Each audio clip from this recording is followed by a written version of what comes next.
going on YouTube? Burlington Northern HO fan here, and today we've got a video of some kit bashing.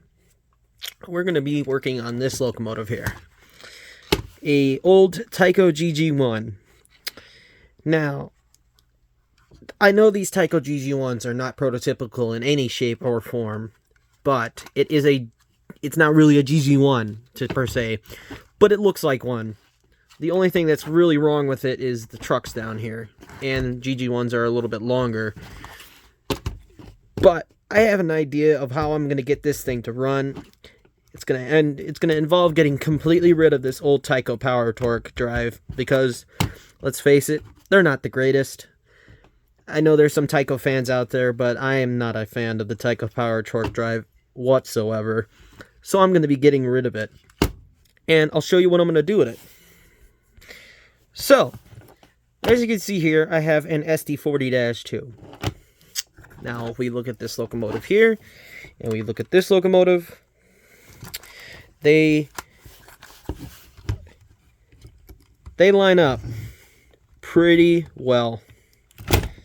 So, what we're going to do is we're going to get a SD40 chassis, Atheran, or ready to roll. Anyway, it'll work. And we're going to get it to fit in here. That's my plan. But in order to do that, we need to get rid of all this junk that's in here. So let's get rid of that. Give me 1 second. Okay. I took the chassis, the shell off this locomotive here to fit for fitment. Because we're not going to be using this exact chassis, because I do want to keep this Union Pacific SD40-2.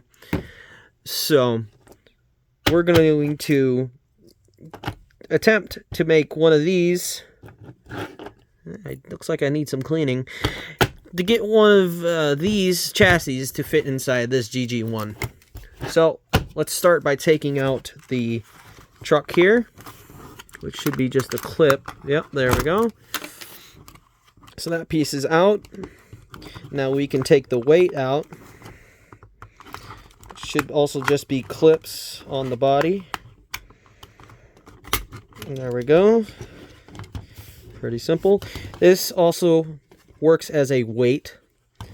So I'm going to try to do something with that, because I'd like to keep that part of the locomotive. And now we're going to work on getting this part out. So it's going to be the same thing. You're just going to pull it. And then all we should have to do with this is just pull this outwards and pull these just like that. We do the same thing with this. We can also just kind of pull that light out. But we do need that copper piece out like that. So that is all the old power torque out of the locomotive. Put that in the parts bin, because I'm not too opposed to buying a power torque locomotive, because some of the Tyco paint schemes were really cool. But with this, I don't want it. So let's see how well this fits over top. Well, it'll definitely need longer couplers, but we'll have to do something about the weight on the locomotive. But I might be able, well, it might be able to get covered by that. Let's see if we can get this apart any further. I'm going to see if I can get this apart any further. So, if I can do that, then I might be able to just glue this part over top of this. And that would be nice. So let's find out. So here's my plan. I got the weight out of the locomotive. This is the Tyco weight.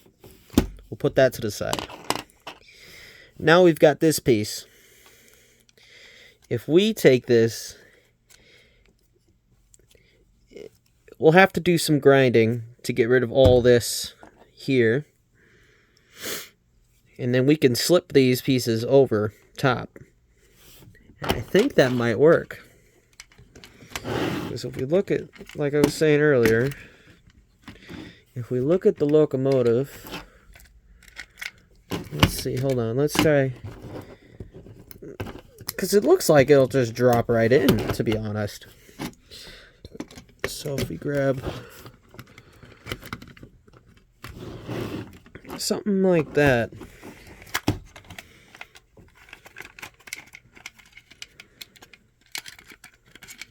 it looks like we might have an issue with the plastic window and light bulb, which should be somewhat easy to fix. If we take this piece of it off, I think it might work. This piece here. Let's see if it fits in now.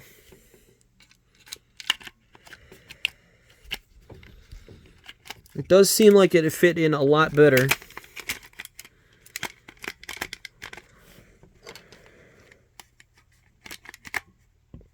Does seem like it fit in a lot better.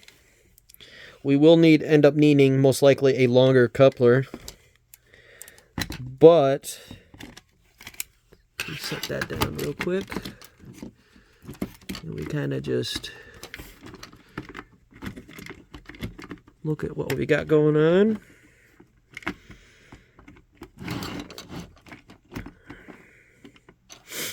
It does look like it'll fit pretty nice, and the trucks will pivot on the axle, on their axles like they're supposed to. Let's take a look back here. Yeah, I mean, I think that looks pretty good. So, a lot of holes that will need, you know, but hey, I'm not really too upset about that. The thing I like about this chassis, or this frame, this shell I should say, is that these pantographs still have their springs. A lot of these Tyco GG1s have broken pantographs, and this one doesn't. This one is somewhat not so great, but this one is still springy. So it'll be a perfect shell to end up doing something like this too. So,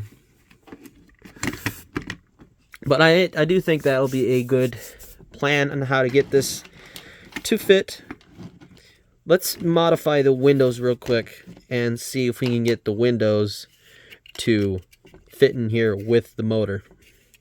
Because what I'm thinking, if we do this, because we're not going to need this, because we'll have the Atheran light bulb here. We can wire a light bulb like that and glue it. So we can take this part of it off. If we just kind of break it off like that. Yeah, something like that. And then we put it in here.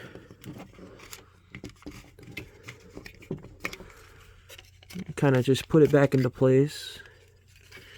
And if we cut this piece of the plastic off, so let's grab that piece, and we'll grab our cutters,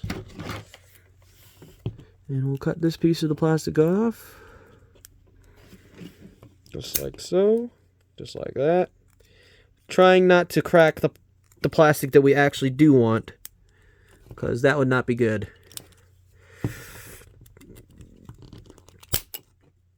Okay. In the future, I would recommend using like a cutoff wheel on a Dremel, because it'll most likely give you a nicer cut. It might melt the plastic a little bit, but it won't potentially snap this plastic and possibly break it. So let's get this back in the locomotive here. Okay. It seems like it's stuck in there. There we go. There we go. Kind of just want it to lay in there just like so. Kind of like that. Now let's see if we can get the motor to cooperate. And seems like we'll have to glue the plastic back in, which is fine. We can do that. It's not too difficult to do. We've got glue. But I mean, it looks like it will fit, which is pretty decent. Let's glue the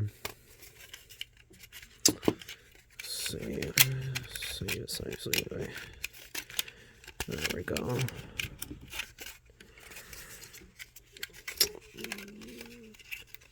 Does seem like it wants to have a little bit more of an issue now that the back piece is gone, but that's, you know, that is now not really too much of an issue.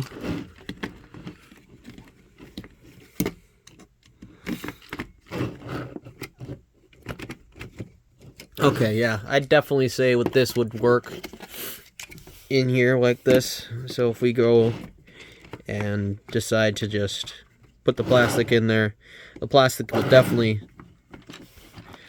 work in there. So let's do the same for the other side and we'll glue it. I will be right back when I've got them in there and glued. Okay, we've got the glass glued into place here. So we're going to let that dry. And then now all we need to do is source a chassis to modify to put into this locomotive. So that's going to be the end of this part 1 on this series for this locomotive. I will catch you guys when I have a new chassis, SD40 chassis, that I'm willing to modify to put into this locomotive. I hope you guys liked it. Also, I'm new to this kit bashing sort of thing, so I'm not an expert on it. If you guys got any tips for me, let me know. Also, there's a guy on YouTube. He's my uncle, KMD Railyard. Check him out. He's pretty good at the kit bashing thing. I highly recommend his channel. So, with that though, I will leave you guys with this, and I will see you guys in the next video. Peace.